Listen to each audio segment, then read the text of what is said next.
So every year, Cloud Research supports exceptional researchers through our grant program. This initiative is really at the heart of our mission to uplift innovative ideas and foster groundbreaking online research.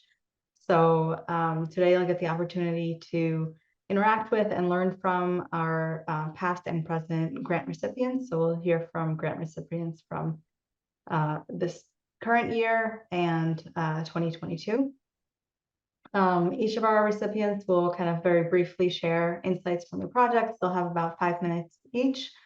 And then following their presentations, we'll open the floor for you to interact, ask questions, dive deeper into their innovative research work. If you ever considered applying for a grant, or you're curious about the cutting edge intersections of research and technology, now is your chance to really soak in that knowledge and maybe find inspiration for your own research. So with that, we'll dive in with our first speaker. So Ashley Silvera from Kansas State University. Ashley's work is titled Examining the Faking Resistance of an Artificial Intelligence Personality Assessment Chatbot. And that's really at the forefront of understanding the reliability and authenticity of AI-driven personality tools. So Ashley, you can go ahead and share your screen and take it away. All right, but yeah, again, my name is Ashley Silvera. I'm a PhD student in industrial organizational psychology at Kansas State University. And my research is in examining the faking resistance of artificial intelligence personality assessment chatbot. So a little bit of background, I think we kind of have a good knowledge of personality, that it is very important in everyday life. So these personality measures, quite common. They have become very popular in organizations and in research, since they are very cost effective and relatively easy to administer. And additionally, personality has been linked to many important health and workplace outcomes, such as like subjective well-being and job performance. However, these traditional methods have been criticized due to criterion-related validity issues, so connecting those to like outcome variables, survey fatigue from participants, and susceptibility to social desirable responding. So with these issues, more that we discussed as well for data quality throughout this conference, these new innovative methods using artificial intelligence and natural language processing have allowed researchers and practitioners to develop innovative methods to assess an individual's personality. So for example, these techniques offer like a unique dynamic method to infer an individual's personality through a semi-structured interview-like process. So this is Ava, our lovely interactive chatbot assistant. So the great thing about Ava is that compared to a human researcher, Ava can have thousands of interviews a day and can provide immediate feedback on an individual's personality through a machine-inferred process. So for example, this is a bit more dynamic than a regular interview or like an interview where it's just open-ended questions with no feedback. So for example, Ava can ask these same open-ended questions like, thinking back, tell me what kind of student you were in school. And then if a participant has a question or needs some clarification on that question, she can field those responses, those questions, provide appropriate responses, and then drive the conversation forward. So previous research on these AI chatbot interview style, participants appear to act more casually, more authentically, and they have been found to contribute more content and give higher quality responses. However, these methods have yet to be validated in the selection context, where response distortion, i.e. like faking, is more motivated, or in like a lab-based setting where induced faking context as well, so where participants are directed to fake. So the research that I'm doing, we have 3 aims. So firstly, we want to examine if these AI chatbots are more resistant to social desirable responding than traditional self-report methods. We also want to compare the personality scores between the artificial or induced faking versus the motivated faking conditions. And then thirdly, we want to examine the criterion-related validity of machine-inferred personality scores compared to those traditional self-report measures. So I'll give you a very quick, very brief overview of how we aim to accomplish this and our methods. So it's a 3-stage process. So first, in our survey, participants fill out like a brief demographics questionnaire, and we also take a baseline measure of personality using a Big 5 inventory. Secondly, we randomly assign them to 3 conditions. So to induce like faking, so first we have an honest condition, and those should be asked to respond honestly. This Second condition is motivated faking, and the third one's induced faking. So in these faking contexts, the participants are given a brief job overview, and the motivated faking condition is told if you perform well on these, then you'll be offered priority status for application or future jobs. And the induced faking conditions given the same job description, however, they're asked to fake as if you were applying as an ideal candidate. And then the last stage here, after that condition assignment, then they'll complete a chatbot personality interview with Ava. They'll complete another personality measure so that we can have that baseline comparison to the baseline. And then we also have them fill out outcome variable measures. So that's how we can look at the criterion related validity. So like subjective well-being, job satisfaction, organizational citizenship behavior. So the implications of this study, so ideally our findings will provide a deeper understanding of how AI chatbot personality assessment and NLP scoring methods perform in these high stakes selection contexts.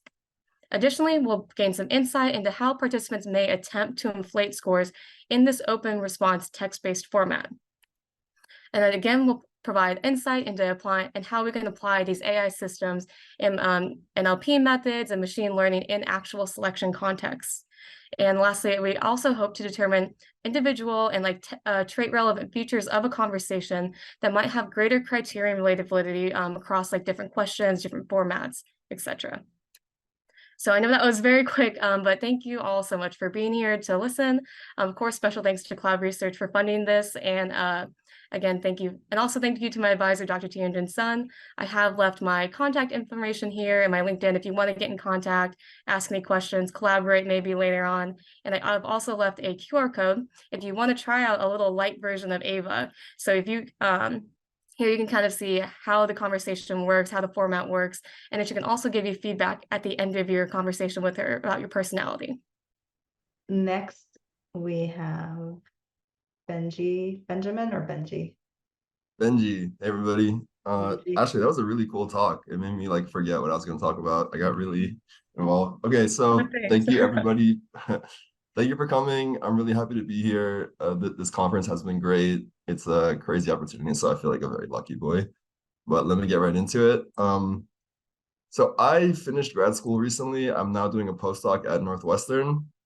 But my study is a mega study of single session interventions for depression.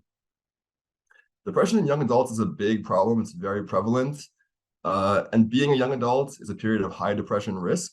But few people that could really benefit from some professional high quality help are able to access that help because therapy is really hard to get. There's not enough therapists.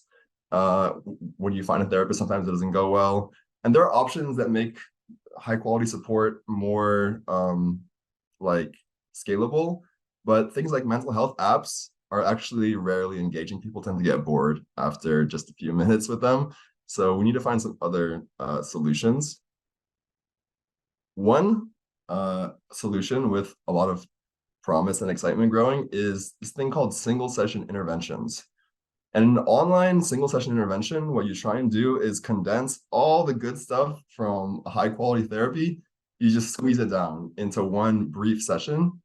So a lot of SSIs last somewhere between 1 minute and maybe 30 or 40 minutes, but you can really convey a lot of valuable information in a really short time. That's been the lesson from this work in SSIs.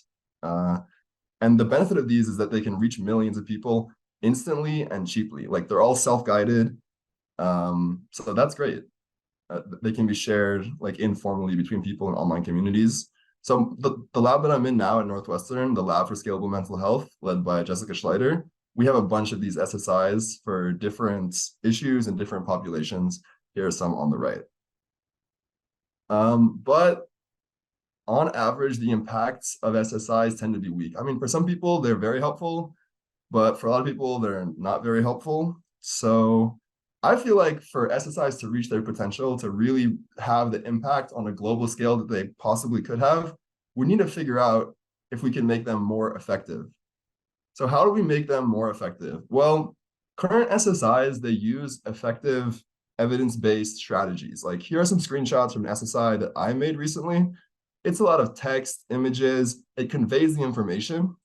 But I'm thinking I'm just a researcher. I'm not a professional content creator. I bet there are some better ways to improve someone's mental health with an SSI. We should just consider them and explore.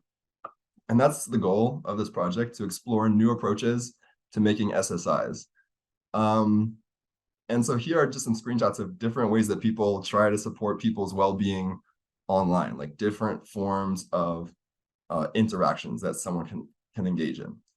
I think a lesson to me is that the appeal is just as important as the impact. As I said, with those mental health apps, people don't want to try something, they're not going to get benefited from it. So the goal of the project is to find the best ways to fight depression in a 10-minute SSI. Here's the plan. First, I want to crowdsource a library of many new innovative SSI ideas. So to do that, I have to reach out to everybody in the field of mental health intervention research. I have to reach out to people that make mental health apps. I want to reach out to YouTube content creators. I want to reach out to people that have lived experience of depression. And I want them to submit an idea for a new SSI, answering the question, if you only have 10 minutes, how are you going to help someone's mental health? And that can be like their proprietary tool, or it can be just an idea of what someone should do. And then we will then pick out 25 of those submissions and test them formally using a mega study. What is a mega study? It is a large experiment that compares many different interventions at once using common measures. So here on the right, you can see this. This is from a different mega study this is the product of the mega study. You're able to see which interventions have the strongest effect and which have the weakest effects. And this is great for improving the efficiency of a field, because once you're done with it, you don't have to waste your time running studies, testing out interventions that you know aren't good. You can just focus on these most powerful interventions. So I think that's exciting. And something else that's cool about that is that the data from a mega study often refute the predictions that experts in the field have. So in this study that I show on the right here, the most powerful intervention was this one. It was a beer ad from the UK that just showed people hanging out and enjoying a beer and like showing that they're from different backgrounds. That was the most effective thing for promoting like positive pro-democratic values, way better than everything that a researcher had submitted. So I find that exciting. This is going to be the design of the mega study that we're going to run. We're going to need a lot of people from Cloud Research Connect, aged 18 to 29 with elevated depressive symptoms, evaluate how they're feeling at baseline, randomize them to one of the 25 SSIs that we've gathered, or an active comparison condition, which is like the current best known evidence-based SSI for mental health, or a passive control condition, which I'm pretty sure I'm just going to make this video of this nice guy showing you how to build a chair. And then we'll assess right after how they're feeling 4 weeks later and 8 weeks later. And hopefully we'll be able to see which things work the best. Okay, let me summarize. SSIs have a chance to make a global difference in depression. But first, we need to make sure that they're as effective as they can be. And I think we need to make a good try at making them more effective. And I think that this mega study has a lot of potential to help us do that. Okay, hopefully that wasn't too long, but if you want to ask me any questions, here's my email. Here's my X, aka Twitter account. Okay, thank you. So next up we have Brad. So I'm Brad Shinjun Huang. I'm currently a doctoral fellow in management and organization at the University of British Columbia Southern School of Business. And today I'm going to present quite an early stage of work on creativity and artificial intelligence. So creativity has been a vital component in organizational functioning, and it has been held as kind of a uniquely human attribute, setting us apart from machines and algorithms. And for the two interesting creative dimensions, they focus on how creative ideas have to be both novel and useful. And for the rapid advancement in artificial intelligence technologies nowadays, employees have trying to incorporate AIs and those technologies to their workplace. So these AI models have trying to reshaping our world, and this leads to an interesting and thought-provoking question that I'm interested in. Does collaboration with artificial intelligence increase human creativity? So looking into some recent research that's been focusing on this question, for example, one study shown that the artwork, for example, the Japanese haiku poetry generated by humans and AI can be more aesthetic and creative than the art generated alone by humans or AI alone. And another original study we just published in our top tier management outlets have shown that when employees divide tasks between themselves and AI, with AI handling more repetitive tasks, their employees' creativity of solving workplace problems increase. And there are also other studies that focus on this question. So overall, it seems like the exam literature have suggested an answer yes to this question. Collaboration with artificial intelligence increase human creativity. And this leads to an assumption kind of widely held in scholars, especially in our field in psychology and organizational behavior, trying to validate and assume a positive linear relationship between human AI collaboration, which suggests that increased integration of AI into organizational work tasks can lead monotonically to greater potential for human creativity. However, in this research, I challenge this perspective and try to argue for Goldilocks effect, which suggests that only the right amount of human AI collaboration can lead to the most optimal creative outcomes. As a result, I'm looking for a more curvilinear relationship in this situation. So this theorizing can be backed up by some arguments. For example, for a low degree of human AI collaboration, it's easy to think that when individuals they try to engage in creative problem solving without AI or even with minimal involvement with AI, they may have limited opportunities to explore new possibilities. And also, not having AI tools can limit their time and put them under time pressure for generating creative ideas.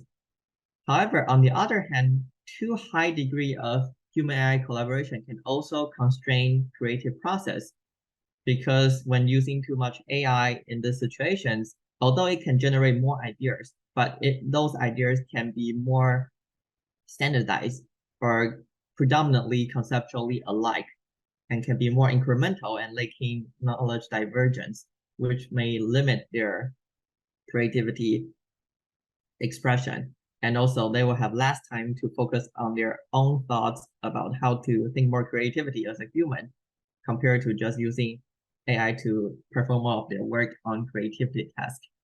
So this leads to that moderate degree of human AI collaboration will lead to the most optimal outcomes in creativity. So kind of conduct a preliminary experiment, which we use a more novel design that we collect around 150 business school students, and like half of them are female. And all of the students, they engage in a creativity task that used in Stanford class, in an entrepreneurship class.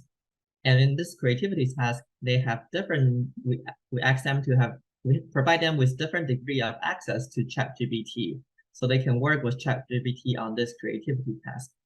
And they are randomly assigned to one of three experimental conditions: low, moderate, and high degree of human AI collaboration. And here is an example of the creativity task. So basically, students have to help a student called Mike in an entrepreneurship class to help them generate as much money as possible in 3 hours using a seed fund of $10. So they have to brainstorm and generate a final kind of a business idea for Mike to win and maximize the profit within 3 hours. And they will have ChatGPT they can use during this task to help them. And the only difference between conditions is that for them, when they are assigned a low degree of human AI collaboration, they are asked to only use 1 time of ChatGPT. And for moderate, they can use 4 to 6 times. And for high degree, they can use more. They should use at least 10 times in this creativity task. And these kind of degree and times is based on our pilot study, which found that participants report like around 4 times is a ideal amount, and around like 0 time or 1 time is not ideal, and like over 8 times would also be not ideal for this creativity task. And here I'm going just to present some preliminary main results. So after participants, they finish this creative task, we find coders to evaluate their creativity ideas. So we can see that only the moderate human-AI collaboration will lead to the highest creativity outcomes as rated by several human judges. And interestingly, when we also focus on just the business value to try to capture this creativity, we find a similar results that the moderate human-AI collaboration, the ideas are having more business values compared to others. And last, we also try to venture into a more innovative approach. We actually ask ChatGPT, the AI, to rate the participants' creativity responses. And we find that we almost replicate our results that the moderate human-AI collaboration condition will lead to the highest creative outcomes. Although the difference between moderate and high human-AI collaboration, this difference does not reach significance, but we can still see kind of a curvilinear pattern. So moving forward, we'll be interested in looking into kind of a psychological cognitive process that leads to this creative consequences, and also explore other psychological outcomes, including competence they build and autonomy in working with AI, and also try to gather fielded evidence from employees and organizations. So thank you so much. So if you have any thoughts or any suggestions, feel free to hit me up with this email. Thank you. Okay, thank you, Brad. We're gonna move right along to Kiana. Hi, I'm Kiana. Thank you so much to Cloud Research and Rachel and everybody for attending and putting on this event. I was so honored to receive this grant, so I'm super excited to share our research with you. So I am from UC Santa Barbara, and I work with Dr. James Elliott and Jonathan Schooler. And our study today is called Unplanned Thoughts and Conscious Reflection, a novel approach to manipulating perceptions of mental free will. Okay, so free will is the freedom of humans to make choices that are not determined by prior causes. In other words, it's the ability for a system to do otherwise. So if I rewound the clock of the universe 5 minutes ago and I hit play again, could something different have happened? A belief is an acceptance that a statement is true or that something exists. So in our particular line of research, we're interested in looking at free will beliefs, the extent to which people believe they possess free will.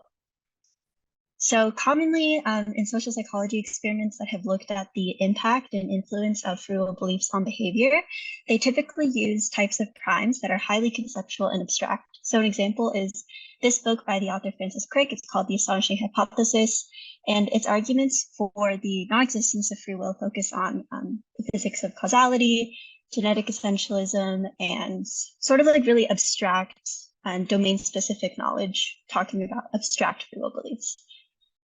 So the results have been kind of mixed in this. There have been some studies showing that higher free will belief is a good thing. It can improve life satisfaction, positive affect, with the logic being that you feel responsible for how you act, so you feel encouraged to act in accordance with your values.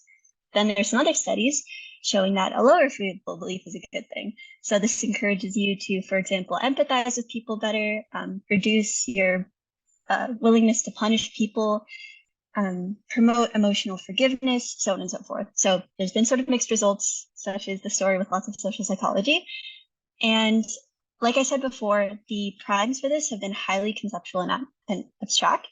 So our experiment is going to be looking at the influence of experiential manipulations of free will belief that have less to do with the conceptual and abstract definitions of free will that previous studies have looked at. So we have some preliminary studies that have showed that certain cognitive experiences, specifically meditation and mind wandering, can undermine free will beliefs without the use of any explicitly free will related primes. So in one study, we basically looked at the influence of intensive meditation on free will belief, and both correlationally and experimentally, we see that intensive meditation reduces free will belief. This is without any mention of free will belief in the manipulation itself. Just the experience of meditating seems to correlate with a lower belief in free will. Really interesting. Second, we conducted a study looking at the influence of mind wandering, and we see similar effect. So the more mind-wandering experiences that participants have, the less they believe in free will. Again, this is true experimentally as well. Okay, so it seems that calling attention to the spontaneity of experience seems to reduce belief in free will. So our study that we are going to conduct with the Cloud Research Grant is called the Thought Origination Reflection Task. So in this experiment, for example, we are going to prompt participants with a statement, like think of a movie, a city, or a zoo animal. So you might engage in this for a second yourself. Consider what you might think of. Let's say that the topic is movies. Movies are popping into your head. Maybe you settle on one. Maybe you switch the movie again. More movies just keep popping up. Eventually you settle on a single movie, right? Then we're going to ask participants to reflect on this experience. What is the actual phenomenology of thoughts occurring to you? Usually the verb that we use to describe thoughts is that they pop into your head. So we're curious to learn if having participants reflect on the nature of thought is enough to diminish free will belief without mentioning free will belief at all. So a question that they might be asked is, could I have chose the thought before it appeared? And then subsequently, we really want to also look at moral implications of this. So for example, can other people choose the content of their thoughts in the moment? And we think that this is a novel and interesting approach to manipulating free will belief that really gets around some of the demand characteristics and other issues with current free will belief primes. We're really excited to be approaching this new line of research. So thank you for Cloud Research for funding this, and thanks all for your attention. Thank you, Kiana. Again, just moving right along to Richard. I'm going to talk about a very practical application of AI. And the issue is whether or not in the long run can AI chatbots replace survey samples. This is not only a first step, this is a baby step. And on top of that, these results are preliminary because the AI apps we're using aren't as friendly as I had hoped they would be. Takes a little time. Before I get started, let me say very quickly, thank you to Cloud Research for helping defray the cost of sample. Thank you to the founders and employees of Feedback by AI who developed some interesting bot personas that I used in my research. And we've had a lot of back and forth trying to get that to work. And the same is true for the app developers of Question IQ, which does text analysis that's AI driven. That also required a lot of handholding on their part to get us through this. And we're not even finished yet. And then Stefan Kamira is a research analyst on Macro's staff, and he spent hours and hours helping me get through this. So here's the agenda, which we will not complete. I'll quickly do background objectives methodology, and we're going to stay our last 3 or 4 minutes on key takeaways and next steps. The deck has an executive summary, some observations of mine, as well as questions that were raised in my mind after doing this project. And I'm happy to share the deck with anyone who wants it. There'll be a lot more information than I can go through here. The background is that Feedback by AI has developed personas, different kinds of chatbots representing different kinds of people. And so I thought, well, that's kind of cool. So let's see if those different kinds of people can answer questions like humans do.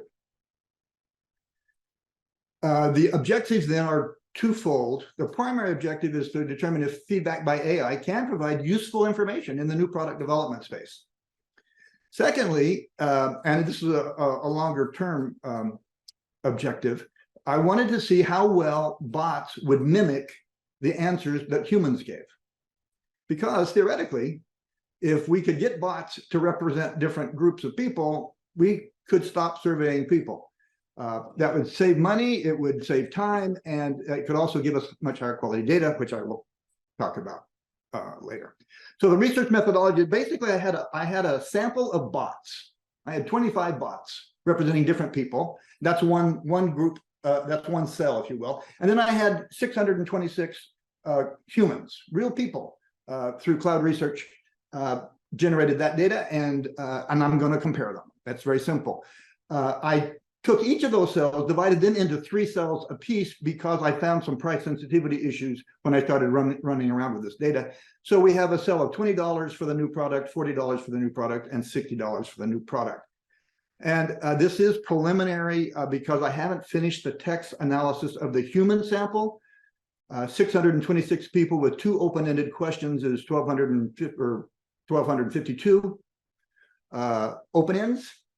And we're using AI to go through those rather than making someone go blind trying to code those manually. And that part hasn't been completed yet. Okay, here we are to the, let me move this thing out of the way so I can see my own notes. Chatbots really can provide useful insights into new product development. I'll show you, I think I'm going to show you some data. No, I won't have time to show you some data, but we create a really good narrative with the chatbot data on a new product idea. And I developed the new product idea. I happen to be a wine nerd. So the new product idea was a wine preservation system. And we have a very nice narrative out of that, that if I presented that as research findings, they would be very credible to whatever audience I presented that to. But the chatbots didn't really reflect the opinions of the humans that we talked to. Not as closely, at least, as I would have liked. Didn't really contradict them, but there were some differences, particularly on price sensitivity. And just an observation generally with working with apps in a practical setting, they're really rough on UX. My impression so far from my own personal experience, as well as talking to other people in the industry, is that the AI developers are still working on AI development. And so the two apps I used did not work exactly the way I wanted them to as a research practitioner. And the ability to manipulate the data generated by these apps is horrific.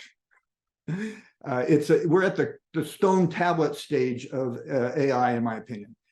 And that will, of course, improve over time. But right now, it makes sense. They're working on getting the technology to work. And then the next step then is, okay, how am I going to apply this technology to a particular sector like commercial market research? One of the things that's crossed my mind, though, as I've gone through this process is that there's the potential that chatbots may actually provide superior data quality to what we can get with humans. Because as you know, humans are fraught with bias, fatigue bias, order bias, sensitization bias, gaming the system. People talk about AI gaming the system. Well, humans are gaming it right now. And we can control AI so that they don't game it. There's a lot of advantages potentially with using bots instead of humans. The next steps, as I see it, would be to build customized chatbots that accurately reflect the values and preferences of a specific homogeneous subgroup of a specific marketplace. The problem, I think, with the study we just did is that the personas generated by feedback by AI, I don't know this for a fact. I haven't confirmed this with the founders. I've talked to them, but I haven't asked that question. But the feeling I get is they did this to illustrate the potential, and they didn't really do it with any strategic intention. So if we get into a category, let's say toothpaste, and focused on that marketplace and divided that toothpaste marketplace up into homogeneous subgroups, aka segmentation, and then trained a bot on each segment, I'm hopeful that we could get them to reflect more like what humans would say than what we did in this particular study. Chatbots need to be able to answer quantitative questions, which they're not designed to do yet. They're large language models, and language is the middle word in that. But that could easily be adjusted. It has to be adjusted. And then we need to do A/B testing with the bots and humans like I did with this study to measure how accurately bots reflect human values and preferences. And then the fun part for me, the part I'm looking forward to the most, is to look at the biases in bot survey data and human survey data. You know, we have scale usage bias. So it's obvious that fatigue bias will not affect bots. It's obvious that reading comprehension weaknesses will not affect bots, or attention to detail will not affect bots. But what about scale usage bias? What about brand halo? There's a bias in content models called numbers of levels effect. And it has two components, an algorithmic component and a psychological component. Do bots have the same psychological component of number of levels effect bias as humans? They may not. And if they do not, we could get better quality data than we do now with humans. So if I think my time is up. Yep. I'm done. All right, thank you. Again, anyone who has questions, feel free to put them in the chat. That concludes our 2023 grant recipient section, and we'll now move on to our 2022 grant recipients. So these people have received the grant in the past year, and some have had a chance to collect data and will show us the results. And we'll start with Yafim. So hi everyone. I'm very glad to be here, and I will present my presentation about attention. Do we really need attention tests?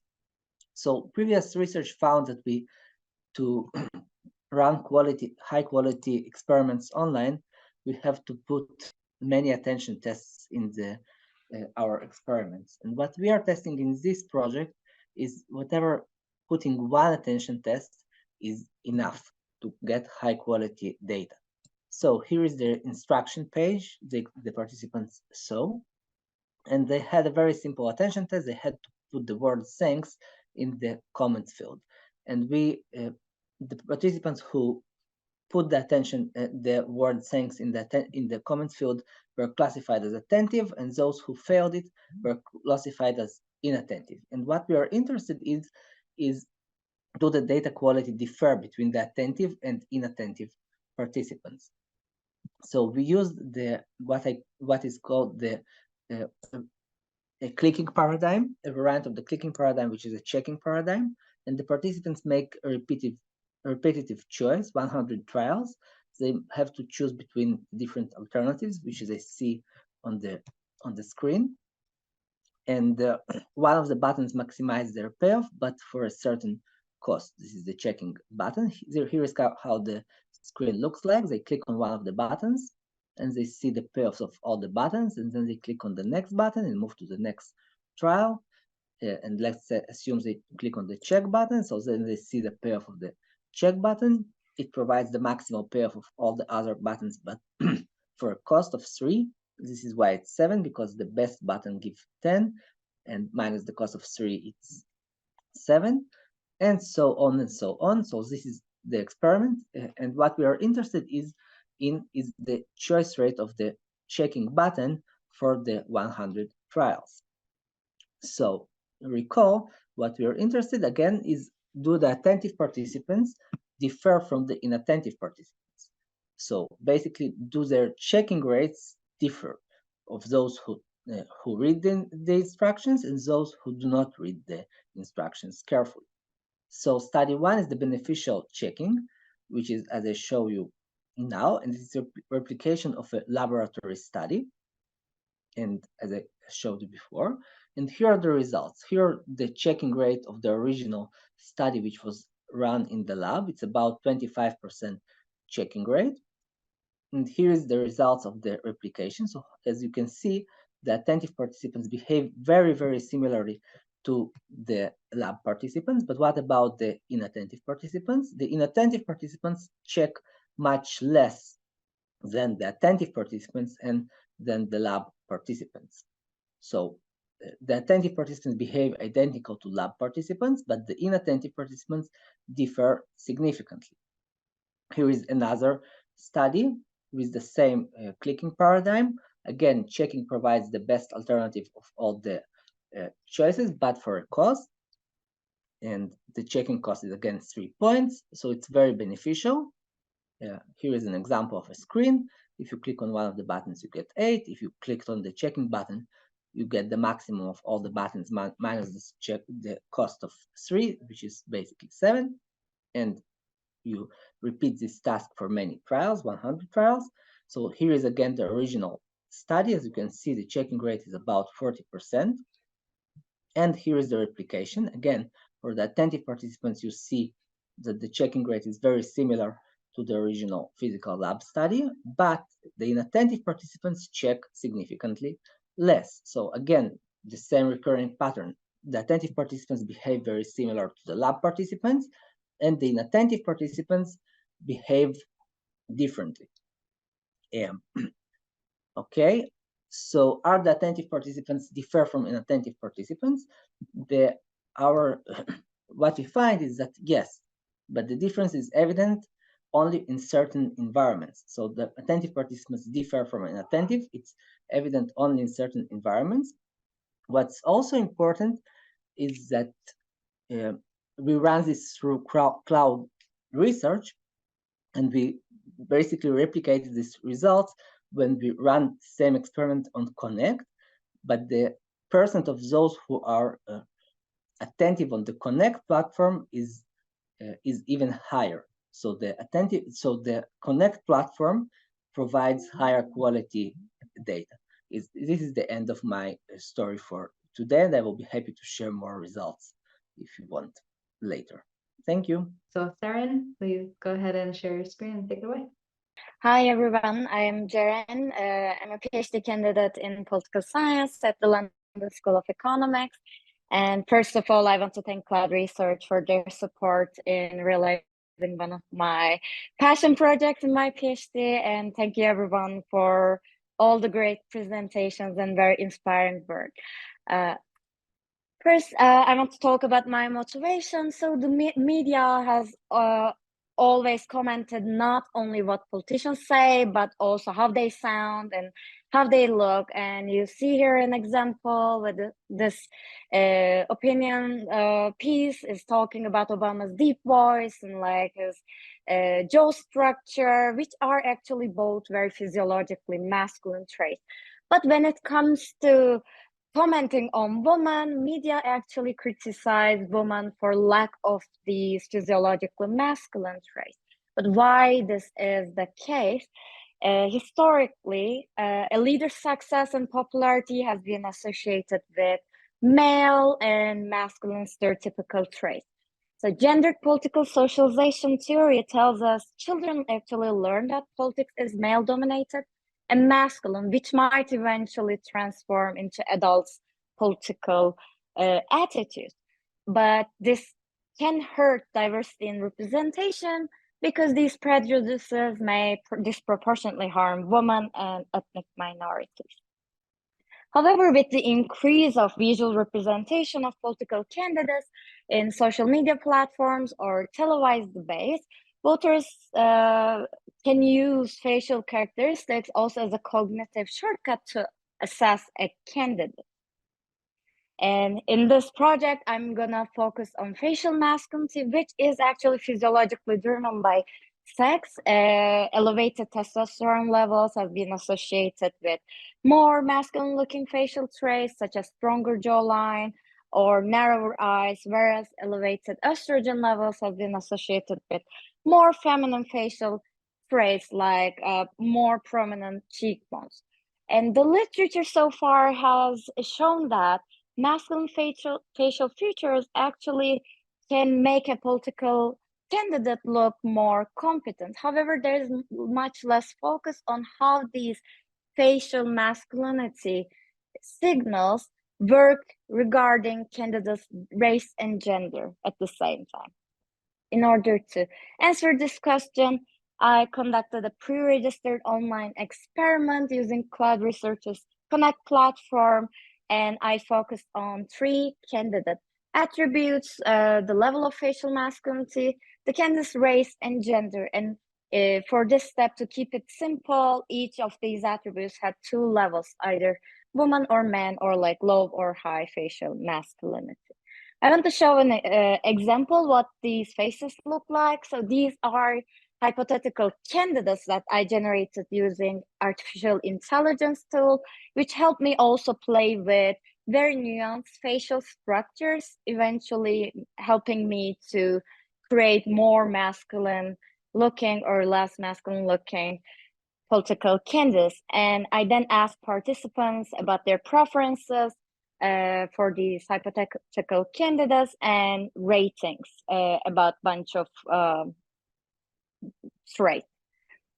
So the results looked a bit surprising at first. On average, I found that participants or voters preferred less facial masculinity when they were evaluating candidates. However, this was a bit surprising, so I went ahead and looked how this worked when candidates' race and gender went into play. So these graphs you see are when voters evaluated only Caucasian candidates. And if you look at the middle part for Caucasian female candidates, actually voters did not differentiate significantly between a woman's facial masculinity or femininity. However, they preferred Caucasian male candidates when they have a bit less facial masculinity.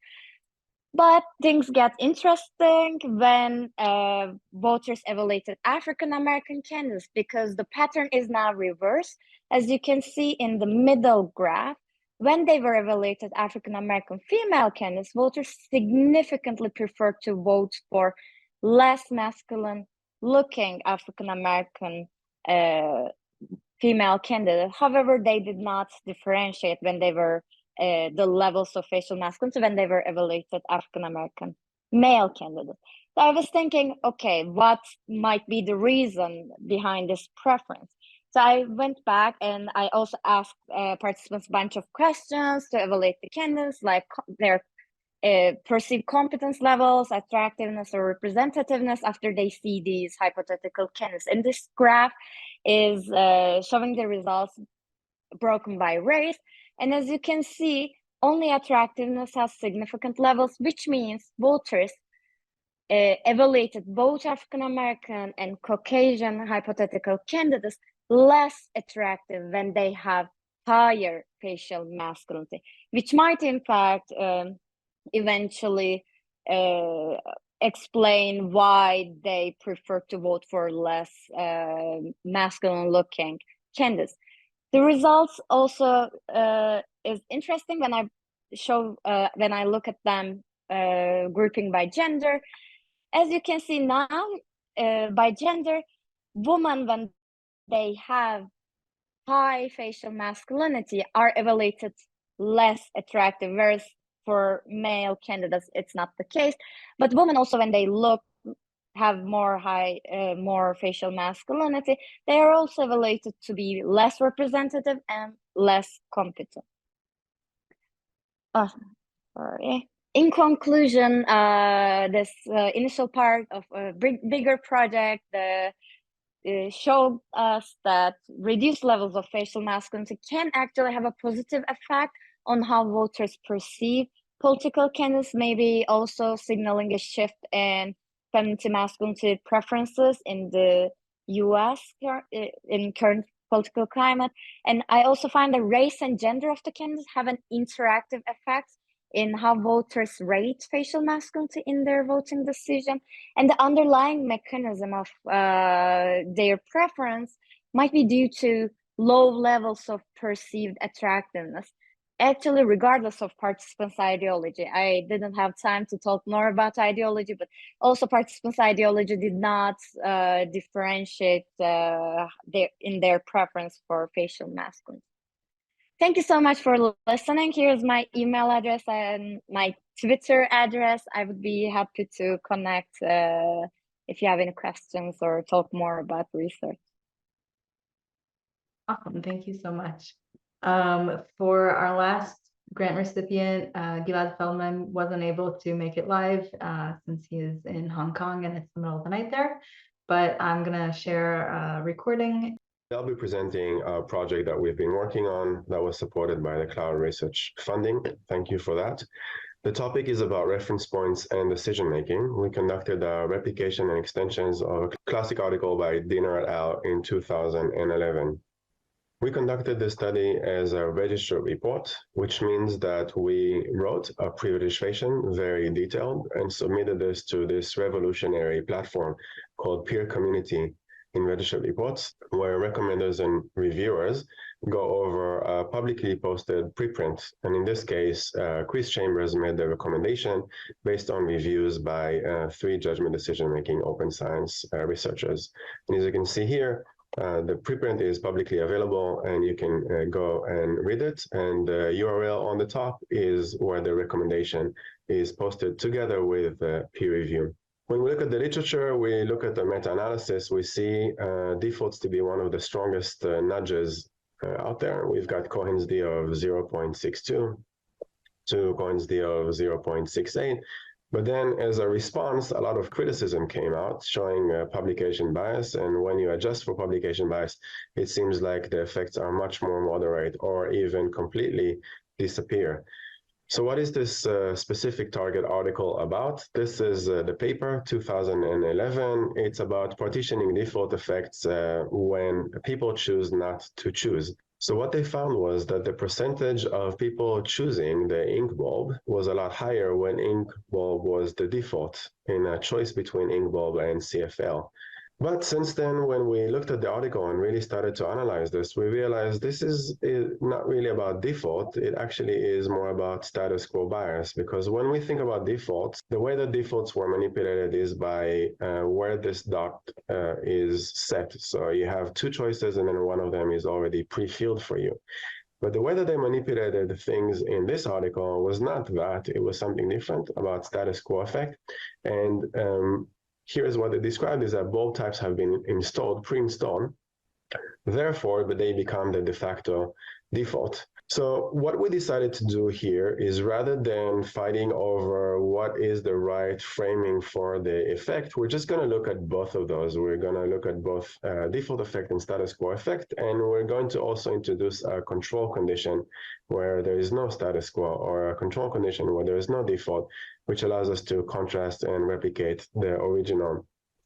What are the findings? The findings are as follows. This is the dichotomous choice one. And as you can see, we found support for both status quo bias and for default effect. Yeah, it's interesting that LED seems to be much preferred over CFL. So people are moving, and people are, at least with our sample, very conscious of the environment. But if you set the defaults to not be LED, but to be to CFL or the status quo, then it seems like people will tend to choose more of CFL over LED. We also have the preference, so the continuous measure between -100 and 100, and very similar findings, but the effect for default was weaker. So status quo still prevailed and was supported. In terms of correlations and looking at the different mechanisms, we see here the direct implied, the indirect implied endorsement, and perceived effort. It seems like for status quo, there is higher direct implied endorsements and lower perceived effort. So if status quo is already the pre-existing condition, then there's less effort involved in changing from that. And because it's pre-installed, people just assume that this has been endorsed by whoever installed this and is doing the renovations for you. Our takeaways from this is that this is a successful replication, definitely in terms of status quo effect. We need to think very carefully about how we talk about status quo and default biases, or in general in action effects. But regardless, it's always good to try and manipulate both of these, to look at these together. And our evidence suggests that at the very least this is additive. So we can get the benefits both from status quo effect and default effects. Status quo is associated with higher perceived endorsements and lower perceived effort, and this has relevance. Default effect and status quo bias can help with environmental decisions, like choosing a more environmentally friendly light bulb. If you want more information about our team or about anything regarding this project, you're welcome to visit my website or contact me directly. Thank you. So that pretty much concludes our session for today for the grant recipient session. We have 2 more sessions coming up at 4:30, so in just 3 minutes. We will have B-Sample coming to share about their product, which allows access to kind of non-weird communities, populations. And so if you can, please stick around for that. It's a super important and interesting topic. And then following that, we'll have a more kind of open social session where we can network and share ideas and takeaways from today's session. So with that, I'll give you, 3 minutes to take a short break and then come back for that session. Hopefully you can make it. Thank you.